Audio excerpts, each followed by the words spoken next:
Bienvenidas y bienvenidos a esta emisión del programa Perfiles en Acción.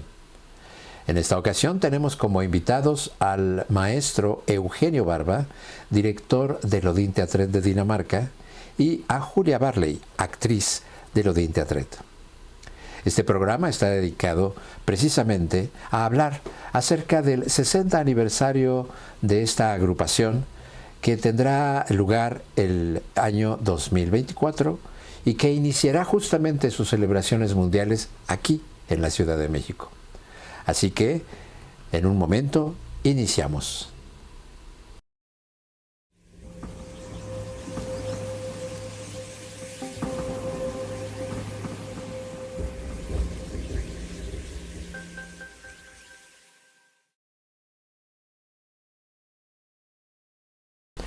Bueno, pues ya estamos aquí con Eugenio y Julia.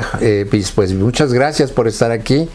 Me da bastante gusto de verdad que podamos tener esta oportunidad de platicar con ustedes. Sobre todo, pues lo que significa pues este ya tercer encuentro que vamos a tener aquí en México con ustedes, y ahora ya pues prácticamente, si en las dos primeras emisiones, las dos primeras ediciones que tuvimos aquí en México, tuvimos la oportunidad de tenerte a ti, Julia, y también a Elsmarí en una confluencia que tuvimos acá con el encuentro que organizamos en la primera ocasión. En esta ocasión será el Odin Teatret, la actual conformación del Odin Teatret, que pues junto con Tigo, Elsmarí, Rina, Ulrich y el mismo Eugenio estarán aquí presentes, y por eso vamos a hablar hoy en este programa. Así que bueno, primero que nada me gustaría preguntarle a Eugenio, pues hemos llegado ya a este camino de 60 años, incluso he visto en el sitio web que ya hay una descripción de lo que es el Odin Teatret hoy, más allá de hablar de la historia. ¿En qué momento se encuentra el Odin Teatret después de 60 años, en este momento? Es un momento de madurez, de reflexión activa, cómo utilizar toda la experiencia, yo diría también el prestigio, todas las herramientas que todavía tenemos a disposición. Un grupo de actores y colaboradores que pueden todavía ofrecer mucho a nivel local y sobre todo internacional. Así que lo que diría es diferente es el deseo, el profundo deseo de ir más allá de lo que es la actividad que concierne el Odin, etcétera, sino de pensar a cómo poder apoyar iniciativas de lo que es las manifestaciones inmensas, diferentes, heterogéneas, expresiones de esa cultura afuera de las instituciones teatrales, que yo he llamado el tercer teatro. Y aquí que la posibilidad de que el Odin Teatro tiene de colaborar con esa fundación que Giulia y yo hemos creado, la Fundación Barbavale, que justamente se dirige a los sin nombres, los anónimos que operan en situación de periferia, de discriminación de todo tipo. Y eso, disculpen, eso es lo que más personalmente me compromete o me ocupa en esos días que, si no tengo que decir, continúan lo que siempre ha sido la manera de operar mía, de mis colaboradores de lo de teatro, en múltiples direcciones, de la didáctica, desde la didáctica a espectáculos, a trueques, a investigación sobre antropología teatral, sobre todo existe ese deseo de cómo apoyar. Eso es, diría, la nueva dimensión que surgió en los últimos años con Giulia y me en la fundación. Claro, y además veo que están muy activos en sus relaciones en otros países, particularmente en Latinoamérica veo mucha actividad. Esta manera de compartir y justamente de apoyar es muy importante, ¿verdad? Penso que tú tendrías que hablar del premio que vamos a dar. Vamos a dar cada año, damos un premio que compartimos a dos diferentes realidades y ese año un premio va a México de nuevo y va a ser a una organización norteamericana, mexicana y también italiana de mujeres que trabajan en las prisiones femeniles con yoga. Ellos van a recibir el premio. Pensábamos de otorgarlo a Guanajuato durante nuestra presencia en enero. Una cosa también, toda nuestra actividad que hacemos en América Latina es porque también existe todo un ambiente de teatro de grupo que es muy activo y también nos invitan. Y yo me acuerdo en las entrevistas que hicimos el año pasado, que hablaba del hecho que el Odeon Theater ahora tiene su casa en muchos lugares en el mundo y muchos de estos lugares son en América Latina, donde nos dicen nuestra casa es vuestra casa, pueden venir.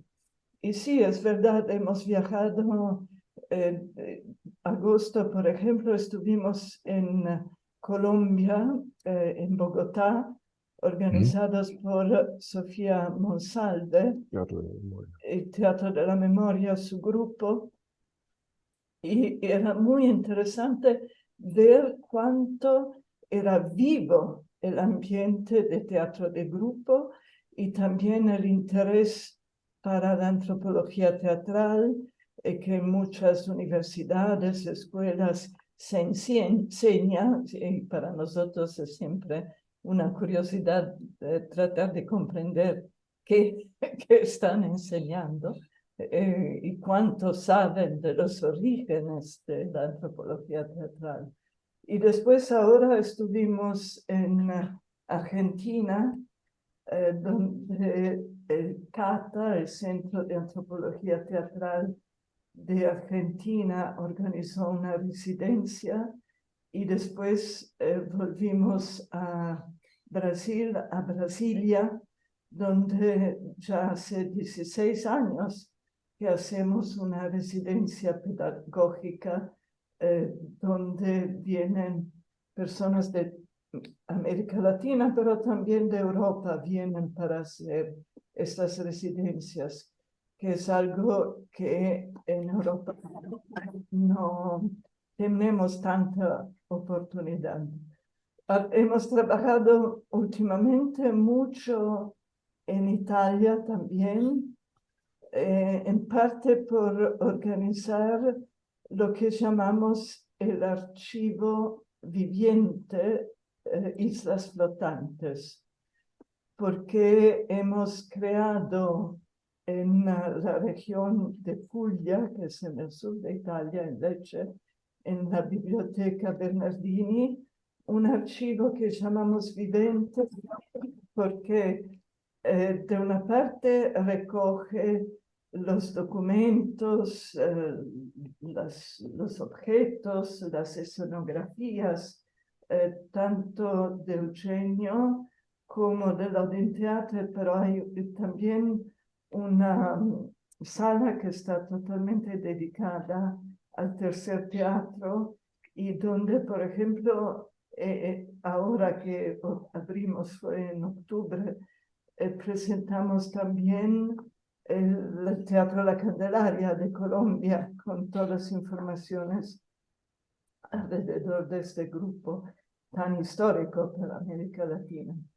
Y Ujú, ahí también tratamos de transformar los documentos para que se vuelvan nuevos productos, tanto como film, las 10 películas sobre antropología teatral, la revista sobre antropología teatral que publicamos, pero también otros documentos, y también tratar que todo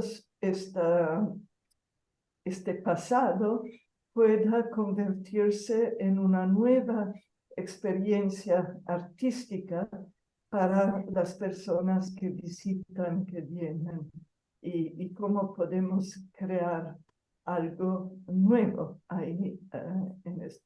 Y ahí hemos trabajado mucho, hemos tenido una relación muy fructífera con la Fundación Fo Rame, Dario Fo y Franca Rame, y también organizando encuentros de teatro de grupo, de tercer teatro en Italia, y tratando de ver cuáles son las diferencias hoy de los ujú, grupos de teatro, porque de una parte hay el Odin Teatro con sus 60 años, hay ya muchos grupos que están cumpliendo 50 y algunos que son más jóvenes. Entonces, tratar de comprender cuál es la diferencia de organización o ujú. de la cotidiana de un grupo que tiene 60 años y de un grupo que tiene 10.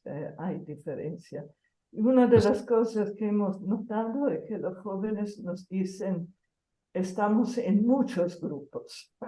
Entonces es como si pertenecen a muchas agrupaciones que se reúnen para actividades diferentes. ujú, Pero es claro que lo que para el Odin era al inicio una novedad, o sea que ser un teatro laboratorio no es un teatro que solo presenta espectáculos cada noche, sino que hace pedagogía, hace investigación, búsqueda, produce libros, film, y también interviene con el teatro en la comunidad. O sea, crea situaciones que nosotros llamamos de desorden, pero una desorden creativa en la comunidad. Y ahora ujú. esto es como si para los jóvenes es algo que es normal, mientras que para nosotros fue algo a inventar cada día. Esto me gustaría sobre todo porque en el momento en el que surge esta idea, pues creo que a partir del Odin Teatre, del tercer teatro, que ahora se hace como se ha normalizado pues el hecho de que es una necesidad la creación de esta tercera opción. Pero me gustaría mucho que Eugenio, para esta gente, para estas gentes, estas personas de estas generaciones nuevas, nos introduzcas un poquito en este concepto, porque es un concepto muy importante, el tercer teatro. ¿Cómo se origina y qué a partir de los años, cómo se ha transformado? Creo que esta descripción que ha hecho Julia es muy importante porque se ha dado por sí misma, pero en su momento esto era algo que no existía, o existían los teatros subsidiados o los teatros universitarios, pero ¿nos podrías hablar un poco de ese sentido de por qué el tercer teatro? Históricamente, el modelo de teatro que vemos en todo el mundo es de origen europea. Comenzó en Europa en el siglo XV y era una organización comercial. Eran grupos de personas, hombres y mujeres, que se habían especializado en entretener a los espectadores. Así que ese modelo fue exportado después en América Latina y también en Asia, que tenía sus propias tradiciones extraordinarias en Asia, excepcionales, Así que esas tradiciones todavía existen allá, pero el teatro moderno es justo ese modelo de teatro que se dirige a un público y vivía económicamente de entradas. La grande revolución fue al comienzo del siglo XX, cuando con la revolución rusa y con el nazismo y el fascismo, esas nuevas maneras de administrar la nación y el Estado con una ideología, consideraron el teatro como una herramienta de una ideología y de una visión. Así que comenzaron a financiar el teatro como arte para demostrar el talento, la fertilidad, la creatividad del proletariado, de los obreros, etcétera, etcétera, o de una nación nacionalista. Y todo eso ha creado hoy en Europa y también en parte en América Latina y en otros países de otros continentes, una cultura institucional. El Estado ayuda el teatro porque lo considera como algo de prestigioso para la nación. A veces dice que también es importante para el pueblo, para la gente, etc. Pero una cosa es evidente, que existe un teatro que se dirige a una determinada esfera social y que frecuenta esas instituciones, un teatro institucional, y afuera de ese teatro institucional existe toda otra cultura teatral que surgió de los años 70. Ahora, en Europa y también en América Latina, cuando se habla de teatro, tú puedes ver que existe un panorama de teatro institucional, en parte financiado, en parte apoyado. Existe un teatro de búsqueda, uno podría llamarlo un teatro que se opone a la tradición, casi como para revitalizarla. Y después hay una tercera cultura total que es totalmente diferente, también como sistema de producción, porque mientras el teatro institucional produce espectáculos cada noche, en Europa y también en el continente latinoamericano, toda esa cultura del tercer teatro, que son compañías, grupos, colectivos, proyectos, es como una grande constelación de individuos que en los años 70 se agruparon porque eso permitía también de expresar una visión del mundo, a menudo política, de transformación. Hoy es mucho más diferente las motivaciones que lleva a los jóvenes a juntarse y sobre todo a no tener esa necesidad de mantener en vida el grupo. Lo que para mí fue importante cuando yo comencé de esa manera, porque todo eso es un teatro de excluidos, de personas que no pueden o entrar en el teatro institucional o no quieren entrar porque el teatro institucional no satisface sus necesidades. Así que lo que para mí fue interesante al comienzo era que el grupo era la posibilidad de construir una isla flotante, es decir, había como todo un archipiélago de grupos, cada uno con su propia cultura, sus maneras de idiosincrasias, maneras de proceder, de ver el mundo, y era esa enorme variedad que era para mí antropológicamente, técnicamente, artísticamente de extremo interés. Todo eso continúa a hacerlo y ha variado profundamente la actitud porque los tiempos han variado. Cuando en los años 70, en los años 80, había un viento de transformación política y social que hoy no se encuentra más. Y entonces es completamente diferente la manera de pensar. Una cosa es cierta, que a nivel sociológico, a nivel de estudio de lo que es el teatro en un país, uno puede ver de manera muy clara ese teatro de tradición artístico que es institucionalizado, y después ese tercer teatro que es un gran archipiélago de proyectos y también de situaciones discriminadas que mantienen viva como una necesidad del ser humano de encontrar en ese oficio un sentido que va más allá del entretenimiento y del divertimiento. Uh-huh. Y bueno, y ahora en esta nueva realidad, yo quería preguntarle a los dos que está viviendo el Odin Teatret, en la que de alguna manera ha hecho que esta isla ahora se desplace.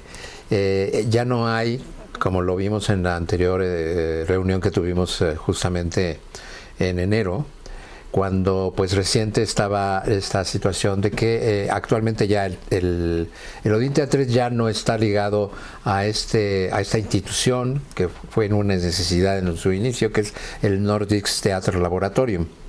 Y en ese momento, bueno, estaba muy fresco y hablamos también acerca de esa separación.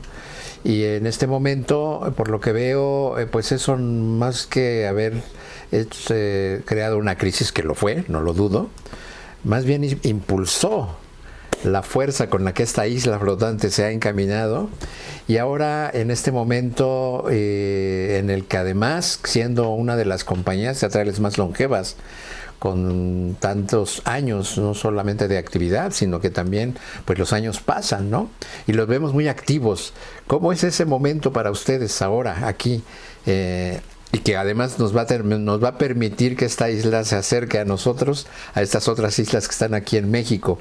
¿Cómo se sienten? ¿Cómo está ahora la situación? Porque además no se tardaron mucho. Todo lo que fue y que es ahora este archivo flotante que ahora está en Italia y que inmediatamente empezó a adquirir su propia identidad. Esto para nosotros ha sido sorprendente. ¿Cómo están ahora en este momento ya como con todo este impulso y que además pues lleva a lo que vamos a tener la oportunidad de ver, un nuevo espectáculo con con Julia Barley y que se presentará aquí en México? ¿Cómo ven este momento? Y sobre todo en términos también de la creación. Siempre para mí, desde el momento que yo fundé ese teatro de aficionados, que fue al comienzo el Odin Teatret, con jóvenes rechazados de una escuela teatral, que no tenían un teatro, fue toda una origen, diría, muy difícil, y sobre todo porque la gente decía, es imposible hacer teatro sin un edificio. En el 1964, en Europa, cuando yo comencé, la gente no entendía que yo quería hacer teatro con un grupo de jóvenes que habían sido rechazados a la escuela teatral, y sobre todo porque yo no tenía un edificio pequeño, aún si era. Y así que a mí, mi biografía y la de la primera generación de actores del Odin nos ha acostumbrado a pensar o a vivir el imposible como algo que es posible si tú aguantas, trabajas y no te pierdes de coraje y continúas a la obstinación, el deseo de no ceder, de no aceptar esa coartada, si es imposible, no se puede hacer. No es verdad. Toda la historia de la humanidad ha mostrado que los países se libertaron, que las mujeres se encontraron todas otras condiciones de vida, justamente porque no aceptaron que eso era imposible.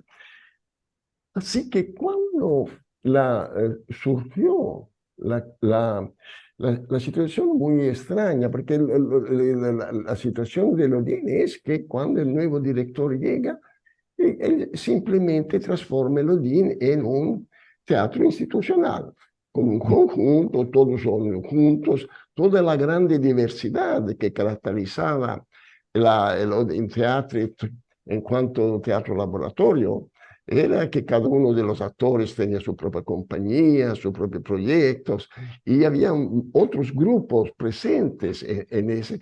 Eran como 35, 40 personas en realidad. Y cuando el nuevo director decidió, no, tenía que tener solo un conjunto y tenía que escribir los proyectos de antemano, mostrar que económicamente eran viables. Todo eso para mí me asombró que algunos de mis compañeros aceptaran esa condición que nunca habían sido la nuestra. Para nosotros que nos fuimos, bien, fue como regresar al comienzo, solo con muchas más experiencias, contactos, astucia, bueno, comenzamos a trabajar y eso son los resultados después de 2 años. Claro. No, y que regresa al origen. Me gustó mucho esa parte que dijiste. Bueno, pues vamos a tener oportunidad ya en vivo aquí en la Ciudad de México de platicar más, porque me gustaría que me prometan otra entrevista, pero ya más a fondo, para poder hablar ahora, en este momento, de lo que vienen aquí a México. Hemos permanecido en esta necedad de hacer todo lo posible porque el Odin Theatre ahora regrese nuevamente en enero y febrero aquí a México, y nos gustaría un poco que nos remitamos justamente a algunas de las actividades que vamos a realizar, y en este caso pues ligado a la creación. Se van a presentar 2 espectáculos. Uno es el que trabajaste con Else-Marie Laudvig en un trío de actores que van a venir, y otro con el más reciente espectáculo de Julia, Compasión. Así que me gustaría mucho que nos hables. Este primero de Else-Marie, ¿de qué va? ¿Qué es lo que se va a presentar? Else-Marie es la fundadora conmigo del Odin Theatre. Es una actriz que ha formado todos los actrices y los actores. Así que es de veras como una grande columna de experiencia. Y la cosa más extraordinaria es que ella casi a 80 años tiene todavía una fuerza y una energía sorprendente. Ella trabajó durante mucho tiempo sobre la biografía de Goya y de la mujer que vivió con él los últimos 35 años de la vida del pintor español, y hizo toda una serie de escenas, de cantos españoles, todo eso, que al final me presentó y juntos escribimos un texto y de esa manera la Casa del Sordo, es decir, la casa de Goya, porque él era sordo. Ese es el motivo del título, la quinta del sordo. Y eso va a ser, es interesante en parte porque racconta la historia de esa mujer que vivió con Goya, y es solo una presentación de un pintor extremadamente, diría, subversivo, innovador, pero también la lucha de una mujer que intenta de sobrevivir a la sombra de una grande personalidad. Y después el espectáculo es de veras interesante, porque uno ve que el teatro puede ofrecer cuando una actriz ya da 80 años despliega toda la sabiduría y la experiencia que él ha acumulado. Y además lo interesante aquí es que gracias precisamente a esa manera de no depender exclusivamente de un texto e incluso hasta de un director, cada uno de los actores y actrices del Odín han podido desarrollar su propia dramaturgia actoral. En ese sentido, Julia, ¿cómo es que has llegado ahora a Compasión? Siempre veo que es Eugenio quien recibe las propuestas y Eugenio ya hace esta parte de la dirección o colaboración creativa. ¿Qué vamos a ver en relación con este nuevo trabajo? Compasión surge como espectáculo de dos situaciones. Uno es el último montaje que hicimos con el Odin Theatret como grupo, es Tebas al tiempo de la fiebre amarilla. Este espectáculo tuvo su estreno en septiembre del 22 y se presentó por la última vez al Teatro du Soleil en París en noviembre del 2022. Y esto para un espectáculo del Odin Theatret es un tiempo muy corto, porque normalmente nuestros espectáculos se quedan en el repertorio muchos años, a veces también décadas. Y tuvo que terminar porque dos de los actores que estaban en el grupo no querían continuar con este espectáculo. Y a mí me parecía injusto que un espectáculo que salió con una fuerza conmovedora para los espectadores no pudiese continuar a vivir. Entonces me he dado una tarea muy ambiciosa, que era de hacer todo el espectáculo sola. Esto empecé en diciembre del año pasado y de verdad intenté como de repetir no solo lo que era mi parte en el espectáculo, sino también cantos, sonidos, acciones de los otros actores. Y he presentado esto a Eugenio y normalmente Eugenio, la primera reacción hacia los materiales unipersonales es no, porque claro, para él necesita dar mucho trabajo en esto y normalmente su prioridad son los espectáculos de grupo. Aquí no tuvo el no, tampoco el sí, pero era como una reacción que me dijo, ok, tengo que continuar con algo.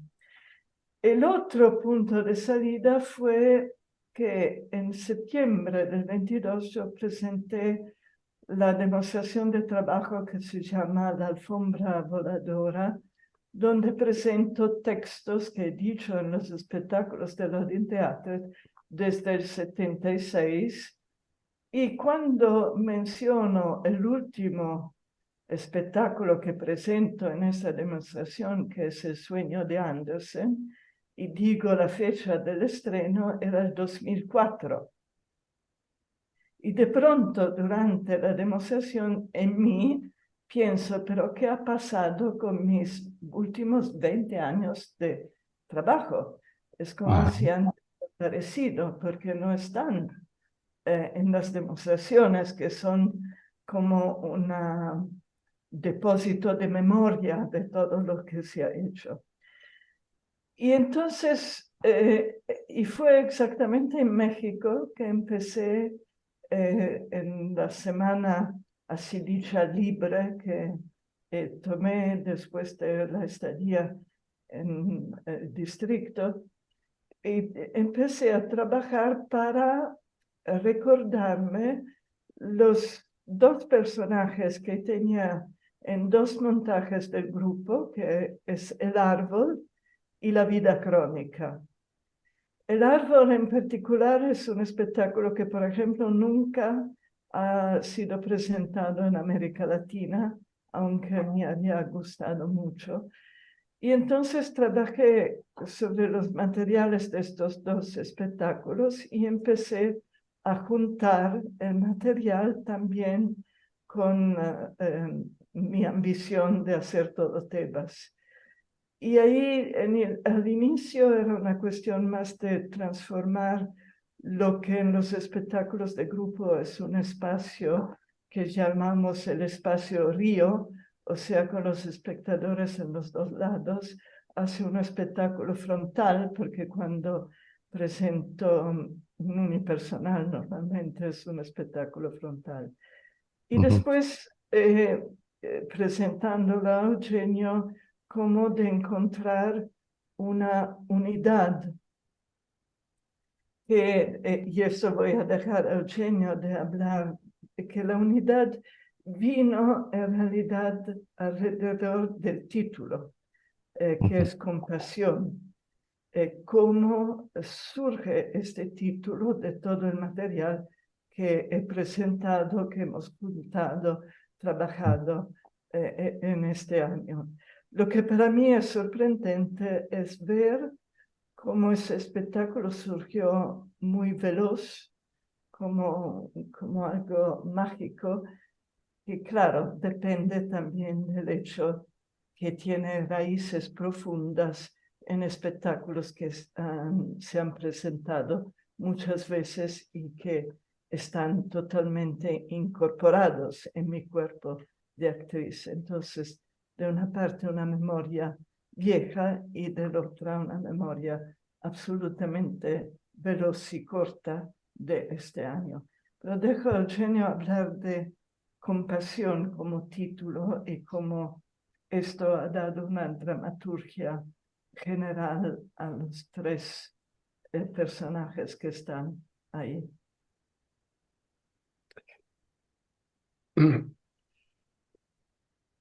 La sensación que yo tengo es que los acontecimientos que cada día golpean nuestros ojos, toda la información, la televisión, los socials, todo eso ha creado como una especie de apatía moral en cada uno de nosotros. Es como si no podemos aguantar todo, sí, el horror de lo que vemos, lo que pasa en vuestro país, lo que pasa en Ucrania, lo que pasa en Israel, en Palestina. Así que es como si una parte más noble del ser humano está desapareciendo. La parte más noble era esa compasión, que es una forma también de eros, de amor, que no es el aspecto de la pasión, sino de algo más profundo y las diferentes situaciones que los personajes de los espectáculos presentaban a través de Julia, me dieron claramente la sensación que en parte despertaba la compasión en mí, un poco irónica a veces. Y del otro lado era como si algunos de ellos, o uno de ellos, tenía compasión de mí por mi cinismo y mi indiferencia. Y bueno, y esto habla además de cómo tomar decisiones a la hora de trabajar con alguien que es creador y que en este momento llega la mirada externa, y cómo, ya para terminar, cómo congenian, cómo logran ponerse de acuerdo, porque estamos hablando de una colaboración creativa, no de una dictadura, de un director que decide todo previamente. Y esto es algo que ha caracterizado a l'Odin Teatret a lo largo de estos 60 años. finalmente cómo es que lograron o que logran en este tipo de trabajos establecer estos acuerdos. No es que yo tengo ideas que quiero presentar o defender en el espectáculo. Es como si en el curso de los ensayos los actores dan vida a algo que despierta en mí un sentido profundo. Allá hay algo que tiene vida. Y la vida no tiene lógica, la vida no tiene la vida tiene un sentido, pero no tiene una significación. Así que es como si mi oficio consiste en el proteger esa vida a nivel técnico, por ejemplo, a nivel de sonidos, de asociaciones, de ritmo, de proxemia, es decir, de acercamiento o alejamiento de los espectadores, de sobre todo de asociaciones que pueden ser personales, profundamente íntimas, o también históricas, del periodo en los cuales todos estamos sumergidos. Es más así que yo veo mi función, y sobre todo proteger el espectador, proteger el espectáculo. Es como si el espectáculo la imagen que utilizamos es que el espectáculo es un niño que nace, tú tienes que proteger el niño, no pertenece ni al padre ni a la madre. Eso tiene una naturaleza suya, tú tienes que protegerlo. Muy bien. Estoy de acuerdo porque no es tanto un ponernos de acuerdo, es más como tanto yo como actriz que estoy en escena y pienso con el cuerpo, y Eugenio como director que ve y reacciona. Pero los dos estamos muy atentos a los señales que el espectáculo mismo nos da. Entonces tenemos que comprender lo que el espectáculo necesita. Entonces no es ni yo ni Eugenio que tenemos que ponernos de acuerdo de cuál es la parte. Es de verdad de que todas nuestras antenas, nuestros sentidos están para comprender dónde quiere ir el espectáculo, no nosotros. Es como otra realidad. Bueno, pues vamos ya a terminar. Nada más me gustaría que hiciéramos un pequeño, abordemos un poco sobre lo que vamos a tener aquí en México. Vamos a tener un programa muy amplio, a diferencia de los 2 primeros años que organizamos aquí en el Laboratorio de Artes Escénicas Jerzy Grotowski este encuentro, pero que ahora pues nos permite tener a Eugenio también ya más directamente involucrado, y al grupo en realidad, al grupo actual de lo de Teatret. Van a ver además, bueno, tú, Julia, vienes en enero primero como la primera actividad, dando el taller El Susurro del Desierto, que es un taller sobre dramaturgia actoral. Después vienes para dar con Eugenio pues los 2 espectáculos, masterclass, una reunión con intelectuales. ¿Nos podrían hablar un poco acerca de esto? Siempre para nosotros ha sido importante poder volver a México, volver a los países donde hemos estado presentes con todas las actividades diferentes del grupo de Loading Theatre y sobre todo con un espectáculo del grupo. Ahora, en esta gira va a faltar un espectáculo en particular, que es un espectáculo para familias, que estamos terminando con 2 actores jóvenes que se han unido al grupo. Y estamos en este momento trabajando hacia un espectáculo de grupo que probablemente será listo para el otoño del 24. Entonces, de verdad, para nuestros 60 años, que es en octubre. Pero poder presentar de una parte los espectáculos y de la otra parte la actividad pedagógica, las demostraciones, y también tener encuentros con no solo los intelectuales, pero lo que nosotros llamamos el pueblo secreto del Odin-Teatret, o sea, los amigos, las amigas que han seguido el grupo desde muchos años y para los cuales nosotros sentimos el deber de volver para reencontrarnos, pero también de venir con alguna sorpresa, algo que pueda renovar el interés hacia el grupo. Entonces, hay también algunos films que están dedicados al Odin-Teatret y a las diversas actividades del grupo. Hablaremos más en concreto cuando tenemos el tiempo y cuando tenemos exactamente los horarios y los programas y los lugares que en estas horas estamos definiendo. Claro, ya no los quiero entretener porque sé que ya tienen que partir en sus actividades que están ahora en Brasil. Y por supuesto, estaremos dando la información al respecto de todo esto que vamos a presentar aquí, que van a presentar, que estamos organizando. Y pues les quiero agradecer verdaderamente muchísimo, tanto la confianza que han tenido en nosotros para podernos aventurar en esta organización, pero también por todos estos años que hemos estado siguiéndolos pues en este camino del tercer teatro, en este camino de las islas flotantes, y que pues ahora nos van a reunir próximamente aquí en la Ciudad de México. Estamos muy contentos, así que pues muchas gracias por esta charla y nos estamos encontrando aquí ya en presencia para enero y febrero del próximo año.